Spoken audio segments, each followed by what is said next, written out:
ไปชงค่าเจ้าคู่มันสูงที่นั่นกุบหน้า ช ผาง ก ค่าเจ้าคู่มันสูงที่นั่นยังหน้าผากกุบไปละ หน้าผักไก่โรงงานค่ะไม่เกณฑ์มาเยอะทำจีทำนาวเนี่ยอยู่มันก็เจ็บเป็นเนี่ย เจ้าค่ะอยู่ๆก็4-5 วันก็เจ็บอย่างนั้นเนาะ ไม่ ใคร เก ก็ ณฑ์นะไม่เกณฑ์นะกูก็เปลี่ยนนะจ๊ะนะเพราะไม่นะ ไม่เก็บ เป็นแล้วก็มันจึงว่านอนอิ่มมันก็อุตุยมันดักลายอย่างนี้แค่เป็นก็เป็นตั้งแต่หายมาแล้ว บางพวกก็เป็น2 วันไปที่ไหนอ่ะไม่เกณฑ์นั่นเป็นไม่เกณฑ์เป็นไอ้คู่ก็เป็นเหมือนกันแล้วคู่ได้ก็ถึง2 วันอยู่นะวันขึ้นยังไงมันก็เป็นกลางขึ้นทั้งคืนเนี่ยมึงเลี้ยงมาจำนาแต่เลี้ยงก็หายนี่ไม่เขาไม่เกณฑ์นะ ไม่กิน กินยาฮะ กินก็มันมาหายค่ะเจ้าคู่มันไปถึงข้าวหาย นั่นนะเหมือนกันนั้นเจ้า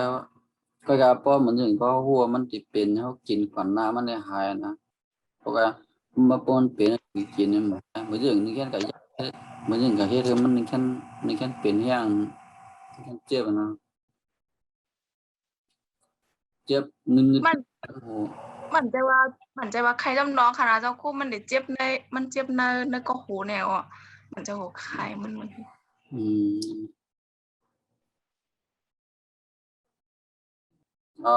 สูงมาคนไกลมาถึงอะไรแม่มันก็มาเมื่อวานเนี่ยคอควายถึงดีแล้วยังต้อง ไม่ว่าถึงมอมา แม่นมามื้อนี้มันมีมาแทงเสียงแต้ม24ตัวอันเฮาจักกันนะถอมตัวเลียเพราะเสียงแต้มนี่มันเป็นเสียงจำนำบ่ล่ะนะคอควายงองูชอช้างสอโสดทอทหารนอหนูพอพานฟอฟันมอม้ายอยักษ์รอเรือรอลิงวอแหวนฮอนกฮูกนี่เสียงจำนำบ่ล่ะนะเสียงแต้มนั่นนะ วออาว่าว ออาวาวออีวีวออีวีวออือวือวออือวือวออูวูวออูวูฮออาห้าฮออาฮออีฮออีฮออือคือฮออือคือฮออูฮออู เราขึ้นมากะตอนพึกรู้มั้ย นออานางออูงู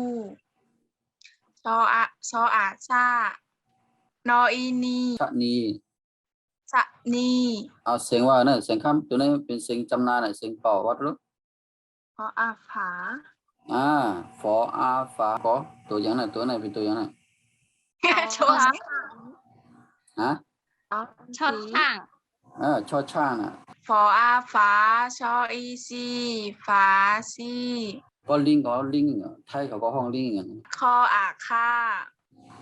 ชออาชานออาหน้างออางา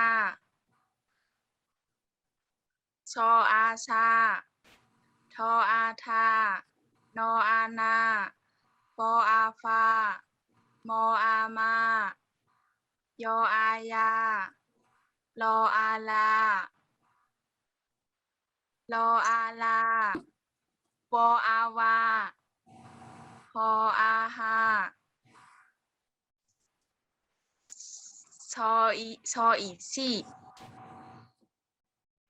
ได้ซออีซี่อ่ะ ใจว่าโซโซ มออีมี่ลออีลี่ซออีซีทออีทีมออีมีลออีลีฮออือคือ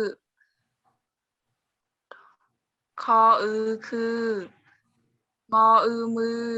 ลออือลือพออือฮือพออูฟู่คออูคู่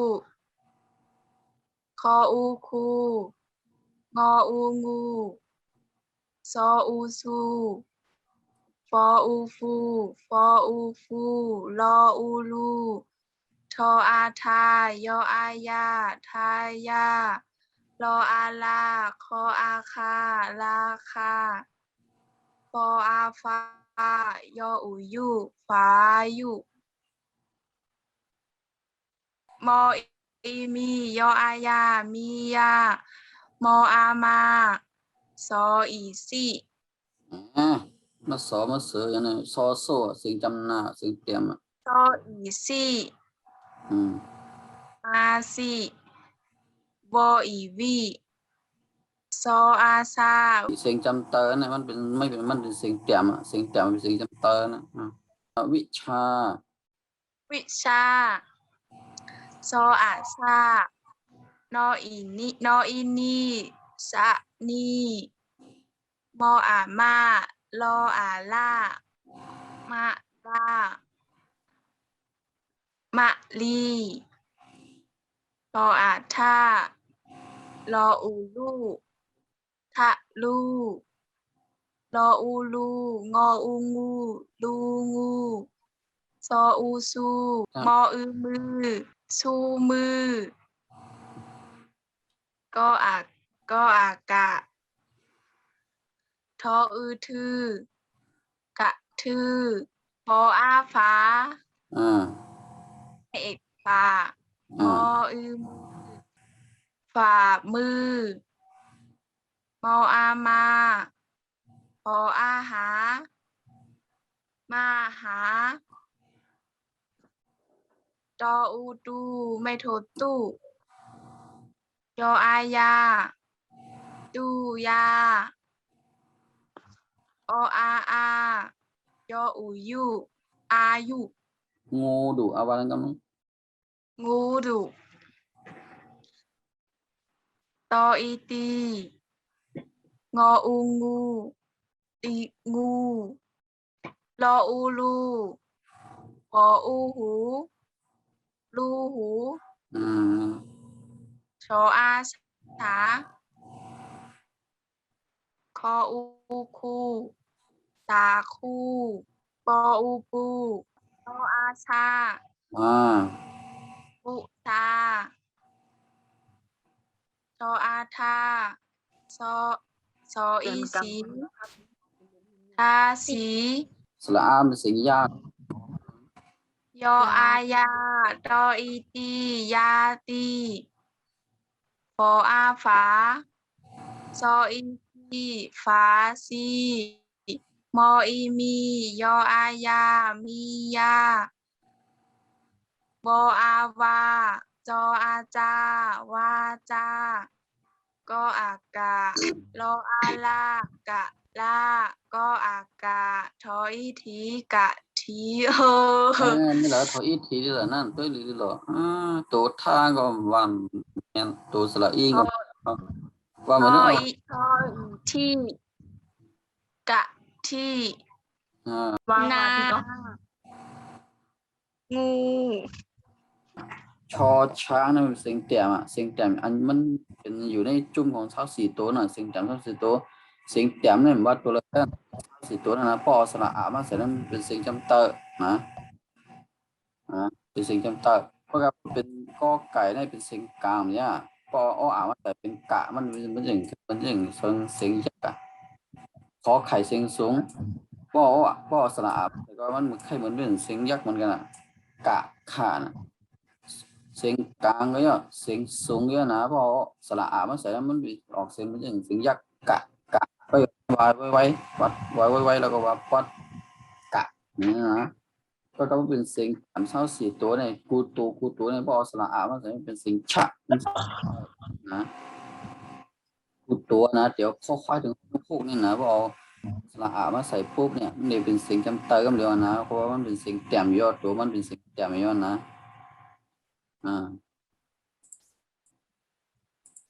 อ่านมาชะนี เนี่ยพวกปลาเนี่ยมัน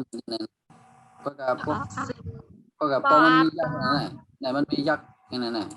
ตัวเรียนเนี่ยพวกปลาเนี่ยมันมียักษ์ในกลางเนี่ย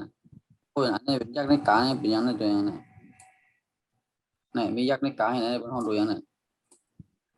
ปอฟ้า ปอ เออตัวนี้เหรอเนี่ยปอปลาเนี่ยมันมียักษ์ในกลางกันนะในกลางเนี่ยมันจะเหมือนนี่เนี่ยว่าเป็นบ่มียักษ์ในกลางเนี่ยมันมีสี่ตัวเนี่ยแต่สองตัวเป็นเป่าทั้งสองตัวเป็นสิ่งจำนาเนี่ยสิ่งจำนาเนี่ยสองตัวเนี่ยเป็น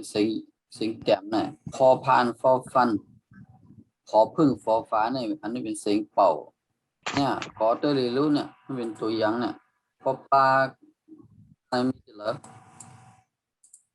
ตัวละเป็นตัวละตัวนี้หรือมีแล้วพอปลาอยู่ที่แล้วเนี่ยพอปลาเนี่ยพอปลาเนี่ยพอปลามันมาอย่างไรพอปลามาขอพึ่ง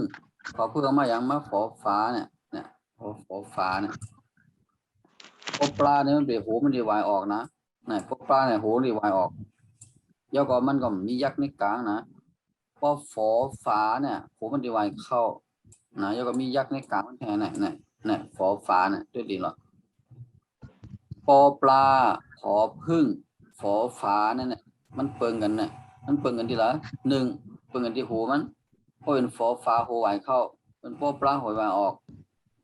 สองพอเป็นปอปลาแล้วมันมียักษ์ในกลางเป็นฝอฟ้าแล้วไหนมียักษ์ขึ้นในกลางเนี่ยสองกำเนี่ยนะ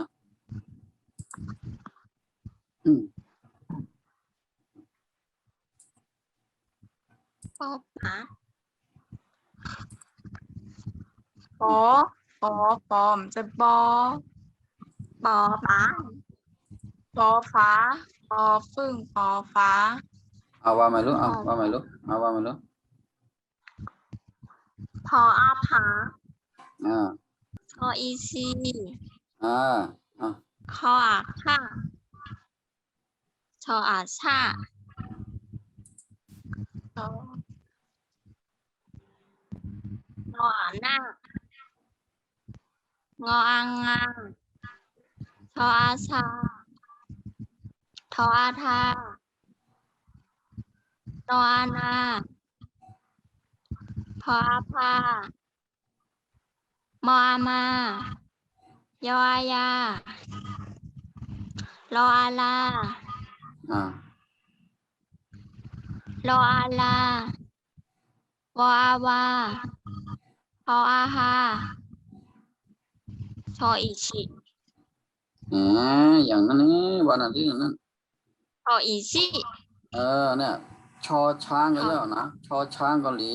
ซอโซ่ก็เดี๋ยวจำนามหมดแล้วนะเป็นสิ่งนานนะสอสาราสอฤาษีสอเสือสามตัวเนี่ยสะเนี่ยมันเป็นสิ่งเป่า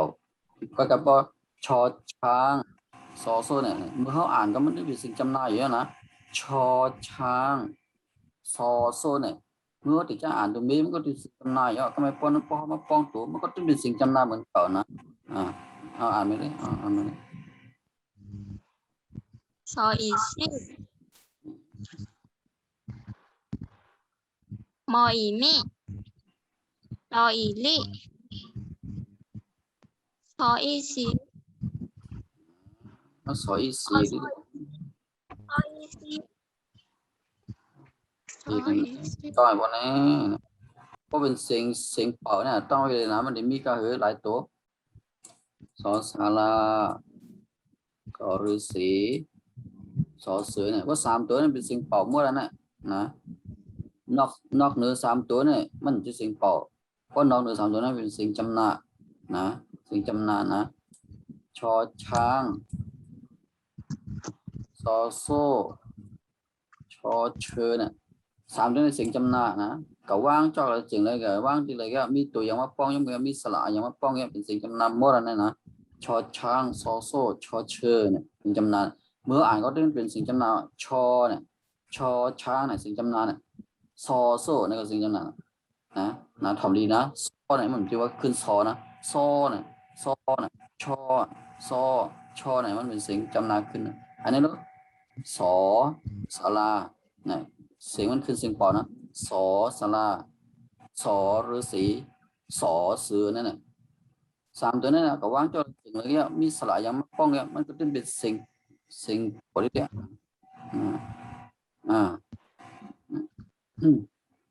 เอาใหม่ดูเอาว่าใหม่ดูเอาว่าเด้อถึงแล้ว ถึง ถึงแล้ว ทออี ฮะนะว่าทางตรง ทออีซี อ่า ทออีที มออีมีลออีลีฮออือฮึคออือคือมออือมือลออือลือ